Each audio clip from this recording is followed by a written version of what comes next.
बिस्मिल्लाहिर्रहमानिर्रहीम। अस्सलाम वालेकुम दोस्तों। Explore the vast beauty of Wadi Rum, where ancient landscapes meet timeless adventure. Then, float in the healing waters of the Dead Sea. Two wonders, one unforgettable journey.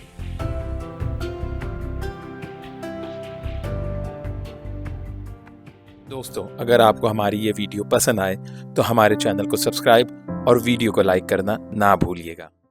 चलिए दोस्तों, आज आपको उर्दन में वाक़े डेड सी यानी बहरुल मय्यत और असहाबे कहफ के गार के बारे में कुछ बताते हैं। वादी रम, जो वादी अल कमर भी कहलाती है, जनूबी उर्दन में तारीखी शहर उक़बा के मशरिक़ में 37 मील के फासले पर वाक़ है। ये उर्दन की सबसे बड़ी वादी मानी जाती है।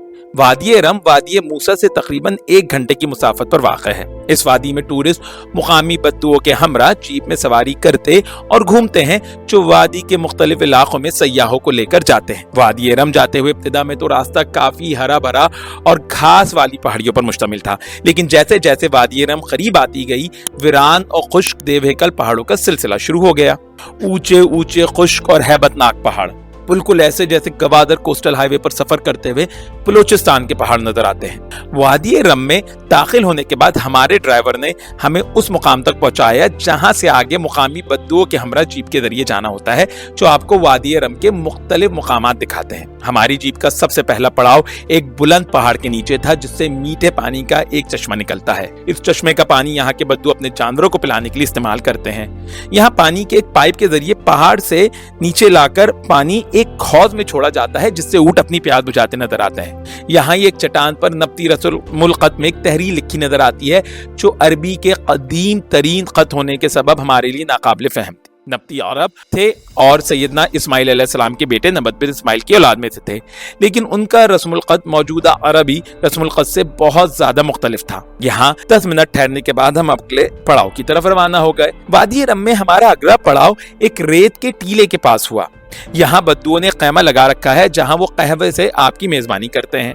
यह खैमा टीले के ऐन सामने वाक़ है।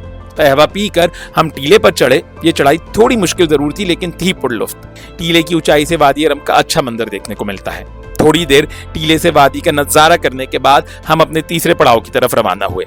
ये तीसरा पड़ाव दरअसल 2 पहाड़ों के बीच में बना एक कुदरती रास्ता है, जो बहुत तंग और जमीन से थोड़ा ऊंचाई पर है। यहाँ पहाड़ की दीवारों पर नब्ती रस्मुल खत में कुछ इबारात लिखी हुई हैं और साथ ही पैरों यानी इंसानी पाँव के एक जोड़े और चंद इंसानी शक्ल पर मुश्तमिल तस्वीर पत्थरों पर कुंदा है, जो नब्ती दौर के नक्श बताए जाते हैं। ये तंग रास्ता आगे जाकर दोनों पहाड़ों के मिलने से बंद हो जाता है। यहाँ रास्ते में बारिश के पानी की वजह से जगह जगह गंदे चौहड़ बने हुए हैं, जिनमें मच्छरों के लार्वा तैरते नजर आते हैं। ये दोनों पहाड़ निहायत खुश्क और भूरे हैं, लेकिन इन दोनों पहाड़ों के दाखिली रास्ते पर 2 हरे भरे घने दरख्त हैं, जो दूर से देखने पर बहुत खूबसूरत मंजर पेश करते हैं। यहाँ की बास पहाड़ियां चमकीले हरे पत्थरों पर मुश्तमिल हैं। ऐसा महसूस हुआ गोया हरे चमकदार कांच से ये पत्थर बनाए गए हैं। निहायत खूबसूरत और दीदार। दिल तो चाहा कि एक पत्थर उठाकर साथ ले चलें, लेकिन फिर सोचा कि क्या पता हुकूमत की तरफ से इसकी इजाजत हो या ना हो, सो पत्थर वहीं छोड़कर अपने चौथे पड़ाव की तरफ आधे में सफर हुए। हमारा चौथा और आखिरी पड़ाव नब्तियों के एक माबद खाने के खंडरात पर था। यहाँ नब्तियों के जमाने का बना हुआ एक माबद खाना और उनके मकाबिर के खंडरात पाए जाते हैं। ये माबद एक बड़ी पहाड़ी के ऐन नीचे बना हुआ है। माबद तो मुकम्मल तौर पर तबाह हो चुका है, ताहम उसकी बुनियादें और जमीन पर 1-2 सुतून बकाया जात की शक्ल में मौजूद हैं, जबकि मकाबिर भी एक अहाते में और चंद पोसीदा और आसूदा हाल कब्रों की शक्ल में दिखाई पड़ते हैं।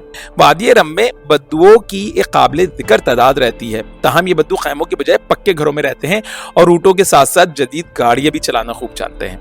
यहाँ के बद्दू निहायत खुश अखलाक और मेहमान नवाज नजर आए, चेहरों पर मुस्कुराहट सजाए, मेहमान नवाजी के लिए हरदम तैयार। हमारी जीप का बद्दू ड्राइवर भी बहुत खुश अखलाक था। इत्तेफाक की बात यह है कि उसका नाम भी फहदी था। अरबी उसकी बहुत फसीह थी, ताहम बरखलाफ दूसरे बद्दुओं के उसको अंग्रेजी पर इतना उबूर हासिल ना था। टूटी पूठी अंग्रेजी बोल रहा था। मेरे मुंह से अरबी सुनकर काफी खुश हो गया और फहद नाम की वजह से समझा कि शायद मैं भी अरब से ताल्लुक रखता हूँ। ताहम पाकिस्तान के बताने पर उसकी खुशी में मजीद इजाफा ही हुआ। वादी रम में अपना सफर मुकम्मल करने के बाद हम बहरुल मय्यत यानी बहरे मुर्दार यानी डेड सी की तरफ आते में सफर हुए। डेड सी यहाँ से 320 किलोमीटर की मुसाफत पर वाक़ है। बहरे मुर्दार जाते हुए रास्ते में अल-उक़बा का शहर आया जो उर्दन की बंदरगाह भी है। इस शहर से जो हाईवे हमें बहरे मुर्दार ले जा रही थी उसी हाईवे के साथ साथ फलस्तीन की सरहद भी चलती है। यहाँ से फलस्तीन इतना करीब है कि हम गाड़ी से उस बाड़ को आसानी से देख सकते थे जो फलस्तीन और उर्दन के दरमियान सरहद को फैसल करने के लिए लगाई गई थी। इस बाड़ के एक तरफ फलस्तीन की पहाड़ियां हैं तो दूसरी तरफ अल-उक़बा का शहर। हमें तो अपनी आंखों पर यकीन ही नहीं आया कि अर्द मुक़द्दस फलस्तीन को कभी इतने करीब से देख भी सकेंगे। खैर, उर्दन में आज भी आबादी का 70% फलस्तीनी लोगों पर मुश्तमिल है जो पिछले 70-80 सालों में फलस्तीन से यहाँ हिजरत कर आए हैं, अब उर्दन के बाकायदा शहरी हैं। वादी रम से तकरीबन 3.5 घंटे का सफर करके हम डेड सी पहुंचे। यहाँ एक रिजॉर्ट बना हुआ है जहाँ काफी सयाह आए हुए हैं। इसी रिजॉर्ट के मुख्तस साहिल पर हमें बहरे मुर्दार में उतरना था। बहरे मुर्दार यानी डेड सी पर जाने से पहले वहीं रिजॉर्ट पर खाने का इंतजाम था। खाने के हॉल में इंडोनेशियाई मुसलमानों का एक ग्रुप भी आया हुआ था। खाना खाकर हम कपड़े तब्दील करके बहरे मुर्दार के साहिल पर उतरे। बहरे मुर्दार में यानी डेड सी में आम समुद्रों के बरक्स नमक की मिकदार 10 गुना ज्यादा है, जिसकी वजह से उसमें किसी भी किस्म की जिंदगी मादूम है, नापैद है। नमक की इस कदर ज्यादा मिकदार की वजह से बहरे मुर्दार में कोई चीज डूबती नहीं है बल्कि सतह पर आ जाती है। इसी चीज का तजुर्बा करने के लिए हम भी पानी में उतरे तो वाकई अंदाजा हुआ कि इस पानी में तो आप चाहकर भी नहीं डूब सकते। नमक की ज्यादती की बिना पर पानी आपको ऊपर की तरफ मुसलसल धकेलता रहता है। ताहम इस कदर नमक की वजह से मुंह और आंखों को पूरे वक्त पानी से बाहर ही रखना पड़ा कि कहीं तकलीफ का बाइस न बन जाए। फिर भी इस पानी में जिस्म पर अजीब सी जलन होने लगती है और ज्यादा देर पानी में रहना मुश्किल होता है। इसीलिए गालिबन 15 से 20 मिनट में हम भी पानी से बाहर निकल आए। जिस्म को उसी वक्त ताजा पानी से साफ करके कपड़े तब्दील करके वापस अमान की तरफ रवाना हुए जो यहाँ से 45 किलोमीटर की मुसाफत पर वाक़ है।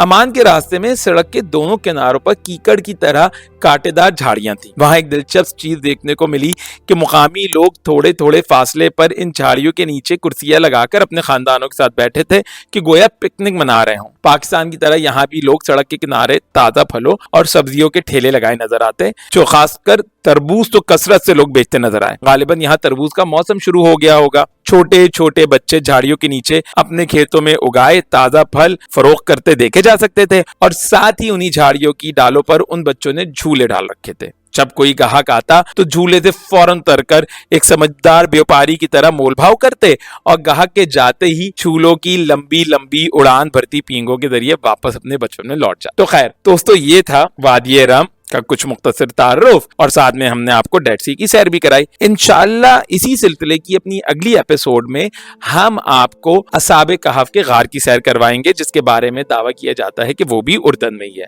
जब तक के लिए अल्लाह हाफिज।